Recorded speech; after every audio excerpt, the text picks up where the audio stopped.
Hunters awaiting rank assessment filled the waiting room. An attendant stepped inside and called for the next candidate. One of the hunters spoke up, telling the others not to be nervous. He reminded them that this was one of those rare moments when a person's life could be turned upside down for the better. It didn't happen often. Still, if they ended up D rank or higher, scouts from various guilds would be waiting with recruitment offers. Smaller guilds, desperate for manpower, often approached hunters immediately after evaluation. He warned them, however, that joining such guilds was rarely wise. Their death rates were high.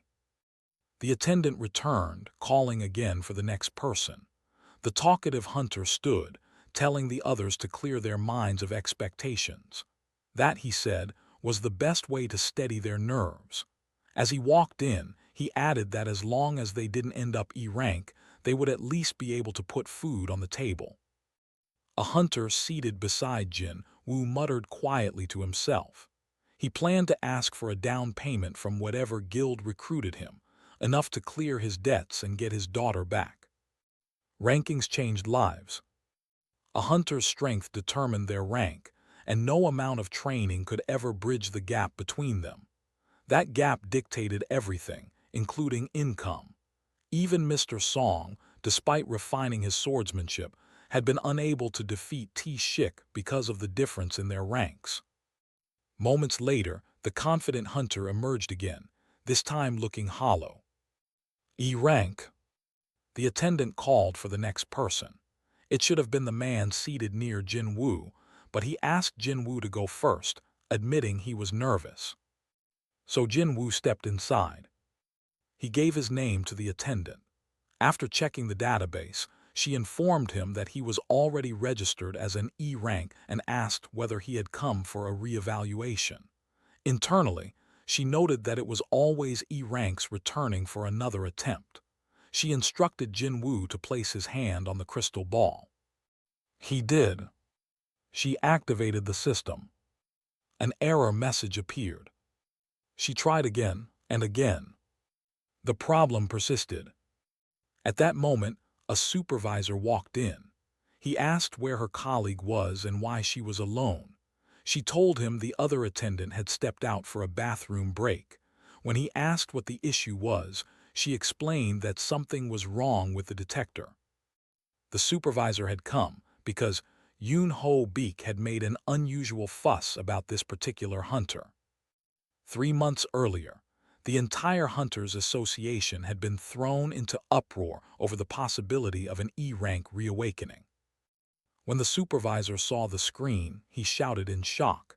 He asked the attendant how long she had worked there, surprised that she didn't recognize the message. Such a reading hadn't appeared in 2 years, not since Cha Hae In. It was no wonder the newer staff didn't know. He told her to fetch her colleague immediately. Turning back to the display, the supervisor explained that this wasn't an error. It meant immeasurable. The machine simply could not measure Jin Woo's magic power. "This man is Korea's 10th, he said. "He's an S rank." Outside the building, Chief Woo Jin Chul was speaking with another man. The man asked whether Dong Su had been involved in the Red Gate incident.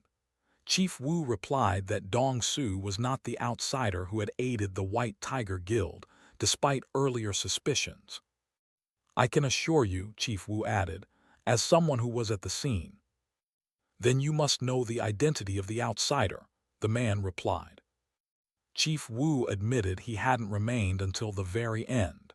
He lacked the full picture. If he were to suspect anyone, though, he dismissed the idea that it could be a certain individual. "You don't speak until you're certain," the man remarked. He then shifted the topic, saying he was more concerned about the discovery of an ant with wings. Chief Woo clarified that only a dead ant had been found. If live ones appeared on the mainland, the guilds would be mobilized. "The Hunters Guild will fully cooperate," the man said. He then noted that Building B seemed unusually loud today. Chief Woo said he hadn't noticed anything. The man explained that he was simply sensitive. Chief Wu suggested it was probably a newly awakened hunter causing a stir and decided to investigate. The man chose to follow. As they walked, Chief Wu wondered if the man had sensed something. His gentle demeanor made it easy to forget exactly what kind of man he was. Back inside, the supervisor informed Jin Wu that permission was required to use a higher-grade detector. He asked if Jin Wu could return in 3 days. Outside, speculation erupted. The possibility of an S rank sent the waiting crowd into a frenzy. Guild scouts surged forward, their attention snapping toward the entrance as someone stepped through the doors. It was Choi Jong-in, the ultimate weapon, the guildmaster of the Hunters Guild, the only guild in the country with 2 S-rank hunters. And all eyes turned toward him.